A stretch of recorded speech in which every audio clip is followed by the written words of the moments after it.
मुंशी प्रेमचंद के बेजोड़ साहित्य से एक और मोती चुनकर आज आपके सामने प्रस्तुत कर रही हूँ।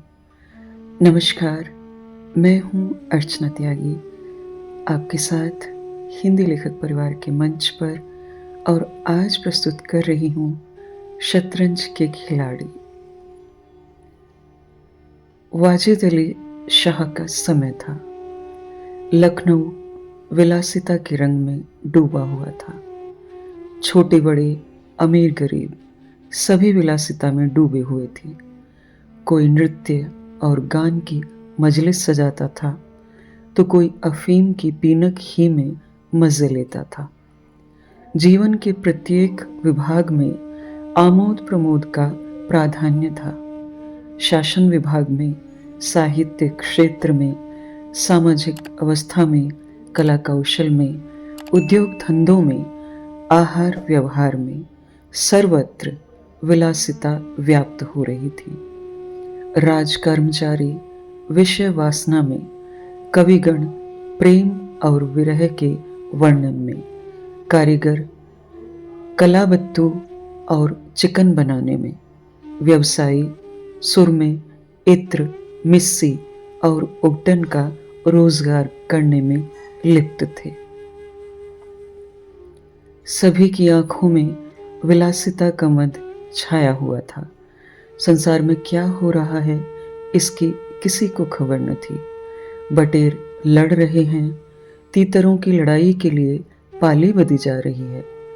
कहीं चौसर बिछी हुई है, पौ बारह का शोर मचा हुआ है। कहीं शतरंज का घोर संग्राम छिड़ा हुआ है। राजा से लेकर रंक तक इसी धुन में मस्त थे। यहाँ तक कि फकीरों को पैसे मिलते तो वे रोटियां न लेकर अफीम खाते या मदक पीते।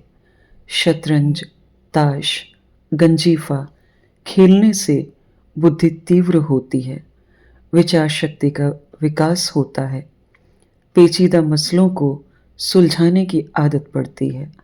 ये दलीलें जोरों के साथ पेश की जाती थीं।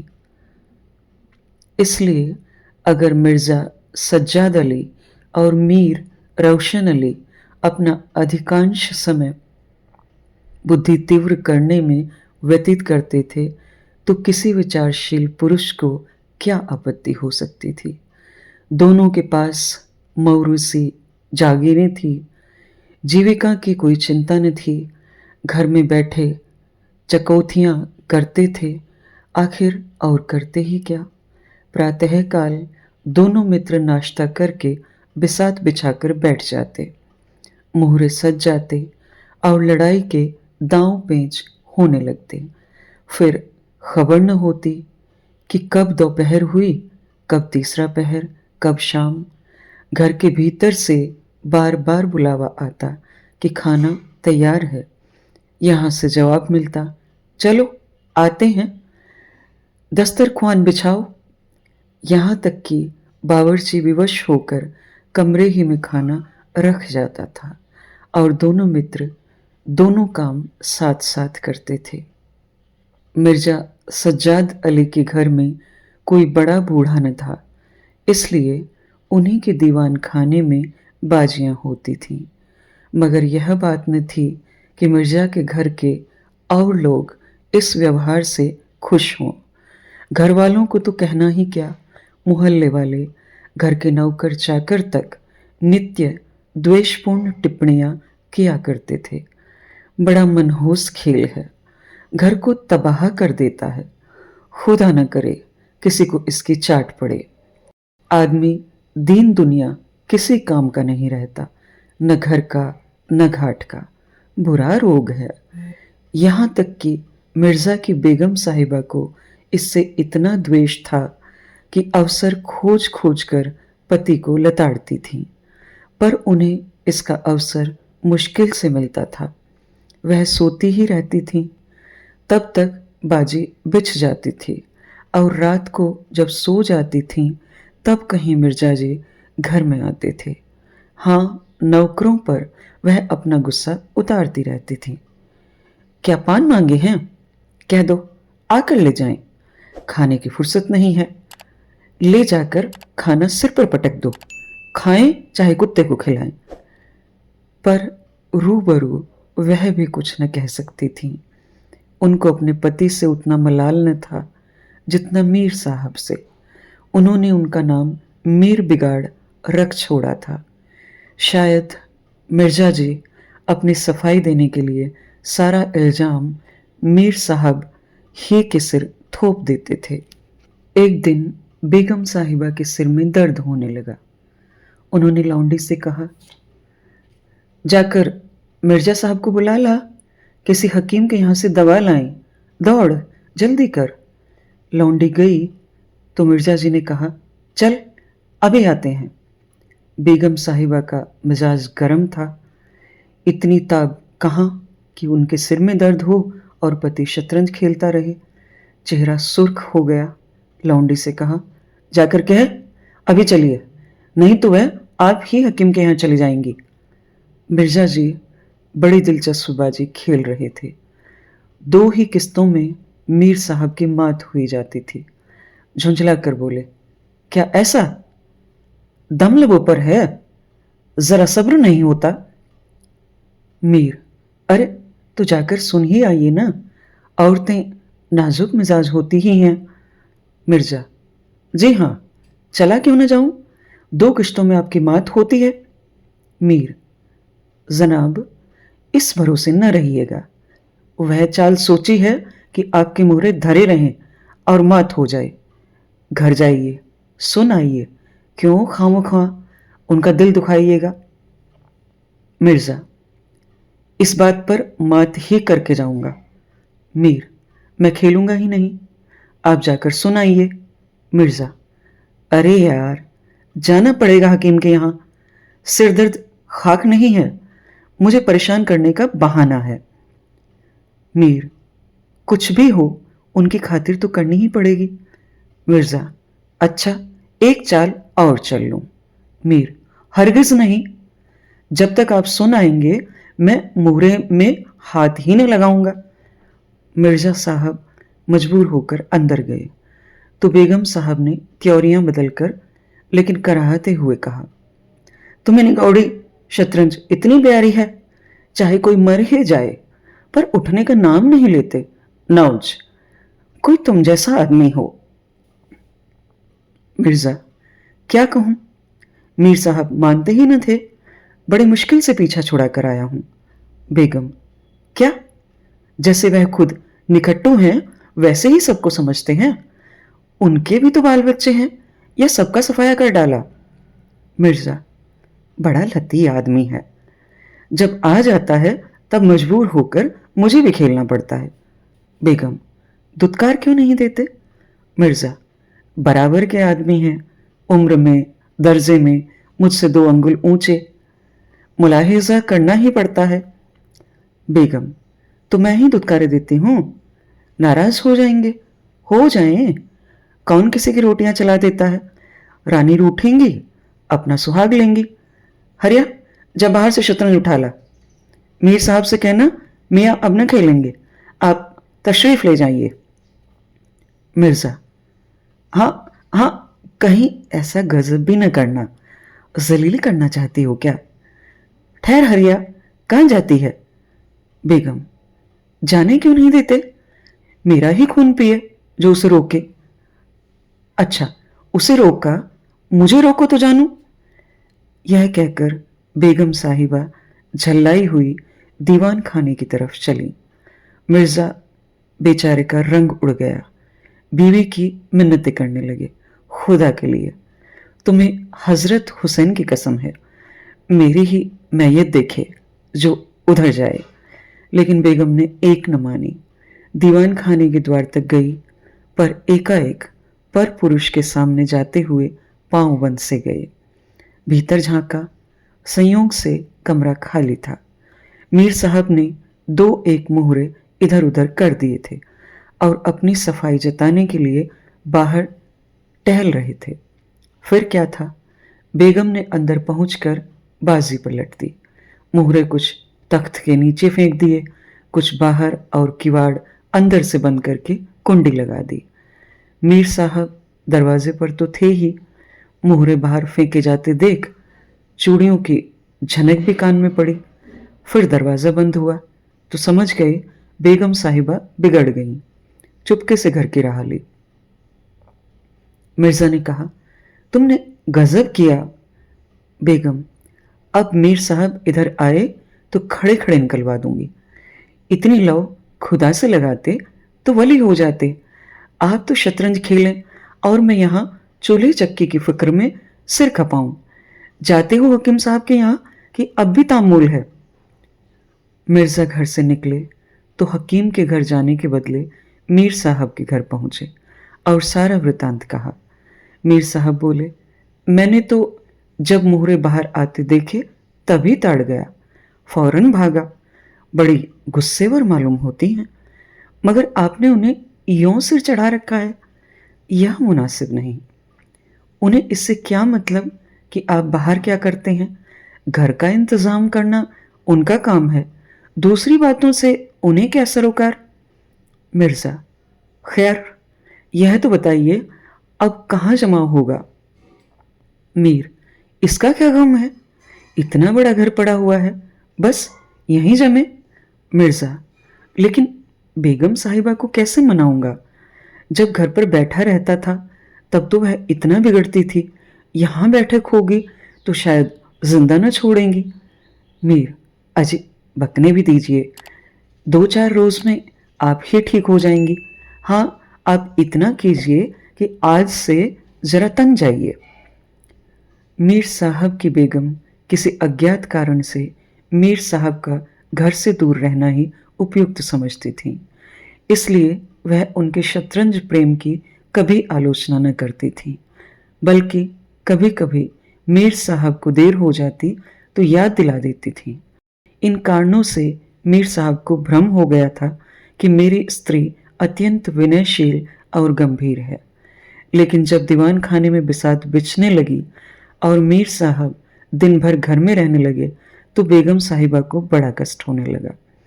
उनकी स्वाधीनता में बाधा पड़ गई। दिन भर दरवाजे पर झांकने को तरस जाती। उधर नौकरों में भी कानाफूसी होने लगी। अब तक दिन भर पड़े पड़े मक्खियां मारा करते थे।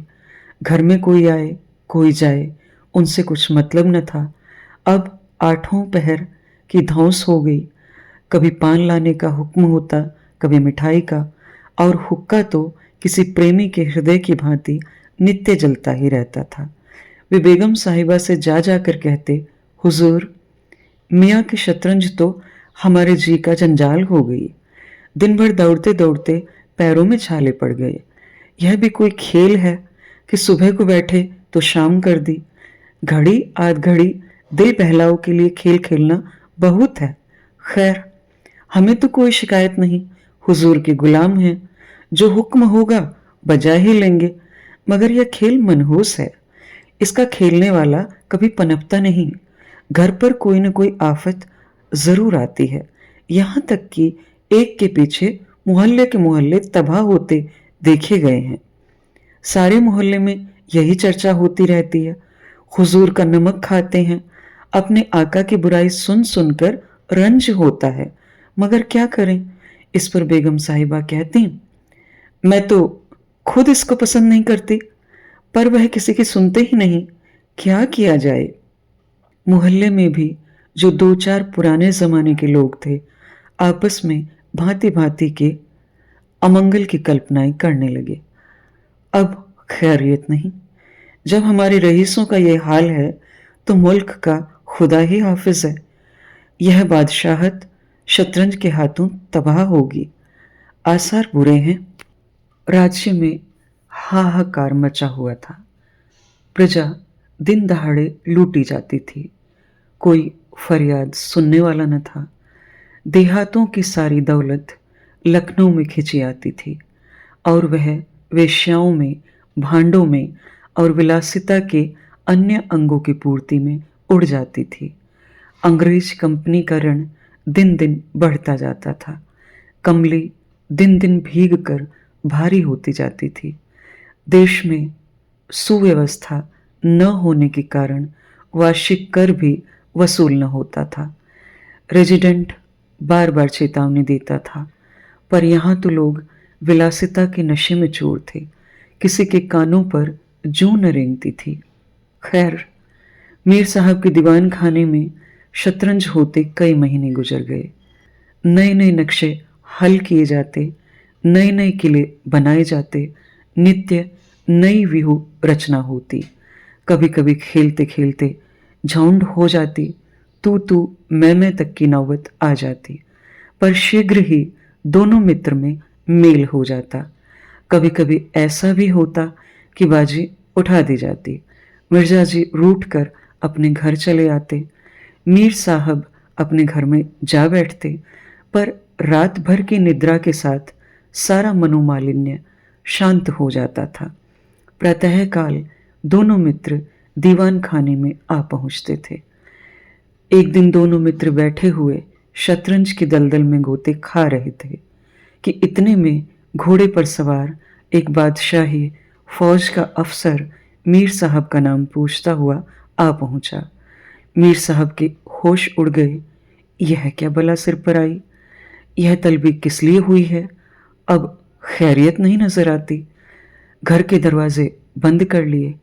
नौकरों से बोले, कह दो घर में नहीं है। सवार, घर में नहीं तो कहाँ है? नौकर, यह मैं नहीं जानता, क्या काम है? सवार, क्या तुझे काम बताऊंगा? हुजूर में तलबी है। शायद फौज के लिए कुछ सिपाही मांगे गए हैं। जागीरदार हैं कि दिल लगी? मोर्चे पर जाना पड़ेगा तो आटे दाल का भाव मालूम हो जाएगा। नौकर, अच्छा तो जाइए, कह दिया जाएगा। सवार, कहने की बात नहीं है, मैं कल खुद आऊंगा, साथ ले जाने का हुक्म हुआ है। सवार चला गया। मीर साहब की आत्मा कांप उठी। मिर्जा जी से बोले, कहिए जनाब, अब क्या होगा? मिर्जा, बड़ी मुसीबत है, कहीं मेरी तलबी भी ना हो। मीर, कम वक्त, कल फिर आने को कह गया है। मिर्जा, आफत है और क्या, कहीं मोर्चे पर न जाना पड़ा तो बेमौत मरे। मीर, बस यही एक तदबीर है कि घर पर मिलो ही नहीं। कल से गोमती पर कहीं वीराने में नक्शा जमे, वहां किसे खबर होगी? हजरत आकर आप लौट जाएंगे। मिर्जा, वल्लाह आपको खूब सूझी, इसके सिवाय और कोई तदबीर ही नहीं है। इधर मीर साहब की बेगम उस सवार से कह रही थी, तुमने खूब धत्ता बताया। उसने जवाब दिया, ऐसे गाउदियों को तो चुटकियों पर नचाता हूं। इनकी सारी अक्ल और हिम्मत तो शतरंज ने चढ़ ली, अब भूल कर भी घर पर न रहेंगे। दूसरे दिन से दोनों मित्र मुंह अंधेरे घर से निकल खड़े होते। बगल में एक छोटी सी दरी दबाए डिब्बे में गिलौरियां भरे गोमती पार की एक पुरानी वीरान मस्जिद में चले जाते, जिसे शायद नवाब आसफुद्दौला ने बनवाया था। रास्ते में तंबाकू, चिलम और मदरिया ले लेते और मस्जिद में पहुंच दरी बिछा हुक्का भर शतरंज खेलने बैठ जाते। फिर उन्हें दीन दुनिया की फिक्र न रहती थी। किश्त, शह आदि दो एक शब्दों के सिवा उनके मुंह से और कोई वाक्य नहीं निकलता था। कोई योगी भी समाधि में इतना एकाग्र न होता होगा। दोपहर को जब भूख मालूम होती तो दोनों मित्र किसी नानबाई की दुकान पर जाकर खाना खाते और एक चिलम हुक्का पीकर फिर संग्राम क्षेत्र में डट जाते। कभी कभी तो उन्हें भोजन का भी ख्याल न रहता था। इधर देश की राजनीतिक दशा गंभीर होती जाती थी।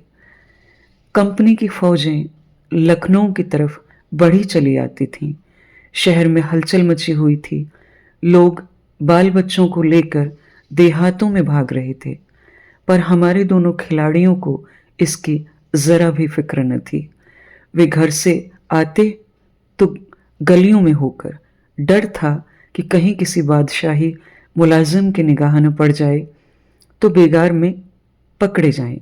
हजारों रुपये सालाना की जागीर मुफ्त ही हजम करना चाहते थे। एक दिन दोनों मित्र मस्जिद के खंडहर में बैठे हुए शतरंज खेल रहे थे। मिर्जा की बाजी कुछ कमजोर थी। मीर साहब उन्हें किश्त पर किश्त दिए जा रहे थे। इतने में कंपनी के सैनिक आते हुए दिखाई दिए। वह गोरों की फौज थी जो लखनऊ पर अधिकार जमाने के लिए आ रही थी। मीर साहब बोले, अंग्रेजी फौज आ रही है, खुदा खैर करे। मिर्जा, आने दीजिए, किश्त बचाइए, यह किश्त। मीर, जरा देखना चाहिए, यहीं आड़ में खड़े हो जाएं। मिर्जा, देख लीजिएगा, जल्दी क्या है, फिर किश्त। मीर, तोपखाना भी है, कोई 5,000 आदमी होंगे, कैसे कैसे जवान हैं, लाल बंदरों के से मुंह, सूरत देखकर खौफ मालूम होता है। मिर्जा, जनाब, हीले न कीजिए, ये चकमे किसी और को दीजिएगा, यह किश्त। मीर, आप भी अजीब आदमी हैं, यहां तो शहर पर आफत आई हुई है और आपको किश्त ही सूझी है। कुछ इसकी भी खबर है, शहर घिर गया तो घर कैसे चलेंगे। मिर्जा, जब घर चलने का वक्त आएगा तो देखा जाएगा, यह किश्त। बस अब की शह में मात है। फौज निकल गई। 10 बजे का समय था। फिर बाजी बिछ गई। मिर्जा बोले, आज खाने की कैसे ठहरेगी। मीर, अजी आज तो रोजा है, क्या आपको ज्यादा भूख मालूम होती है। मिर्जा, जी नहीं, शहर में न जाने क्या हो रहा है। मीर, शहर में कुछ न हो रहा होगा, लोग खाना खा खा कर आराम से सो रहे होंगे। हुजूर, नवाब साहब भी ऐशगाह में होंगे। दोनों सज्जन फिर जो खेलने बैठे तो 3 बज गए। अब की मिर्जा जी की बाजी कमजोर थी। 4 का गजर बज ही रहा था कि फौज की वापसी की आहट मिली। नवाब वाजिद अली पकड़ लिए गए थे और सेना उन्हें किसी अज्ञात स्थान को लिए जा रही थी। शहर में न कोई हलचल थी, न मारकाट। एक बूंद भी खून नहीं गिरा था। आज तक किसी स्वाधीन देश के राजा की पराजय इतनी शांति से, इस तरह खून बहे बिना न हुई होगी। यह अहिंसा न थी जिस पर देवगण प्रसन्न होते हैं। यह कायरपन था जिस पर बड़े बड़े कायर भी आंसू बहाते हैं। अवध के विशाल देश का नवाब बंदी चला जाता था और लखनऊ ऐश की नींद में मस्त था। यह राजनीतिक अधय पतन की चरम सीमा थी। मिर्जा ने कहा, हुजूर, नवाब साहब को जालिमों ने कैद कर लिया है। मीर, होगा, यह लीजिए शह। मिर्जा, जनाब, जरा ठहरिए, इस वक्त इधर तबीयत नहीं लगती। बेचारे नवाब साहब इस वक्त खून के आंसू रो रहे होंगे। मीर, रोया ही चाहे, यह ऐश वहां कहां नसीब होगा, यह किश्त। मिर्जा, किसी के दिन बराबर नहीं जाते, कितनी दर्दनाक हालत है। मीर, हाँ, सो तो है ही, यह लो, फिर किश्त। बस अब की किश्त में मात है, बच नहीं सकते। मिर्जा, खुदा की कसम, आप बड़े बेदर्द हैं, इतना बड़ा हादसा देखकर भी आपको दुख नहीं होता। हाय गरीब वाजिद अली शाह। मीर, पहले अपने बादशाह को तो बचाइए, फिर नवाब साहब का मातम कीजिएगा। यह किश्त और यह मात, लाना हाथ। बादशाह को लिए हुए सेना सामने से निकल गई। उनके जाते ही मिर्जा ने फिर बाजी बिछा दी। हार की चोट बुरी होती है। मीर ने कहा, आइए, नवाब साहब के मातम में एक मरसिया कह डालें। लेकिन मिर्जा की राजभक्ति अपनी हार के साथ लुप्त हो चुकी थी। वह हार का बदला चुकाने के लिए अधीर हो रहे थे। शाम हो गई, खंडहर में चमगादड़ों ने चीखना शुरू किया। अबाबीलें आ आकर अपने अपने घोंसलों में चिमटी, पर दोनों खिलाड़ी डटे हुए थे, मानो दो खून के प्यासे सूरमा आपस में लड़ रहे हों। मिर्जा जी 3 बाजियां लगातार हार चुके थे। इस चौथी बाजी का रंग भी अच्छा न था। वह बार बार जीतने का दृढ़ निश्चय करके संभल कर खेलते थे, लेकिन एक न एक चाल ऐसी बेढप आ पड़ती थी जिससे बाजी खराब हो जाती थी।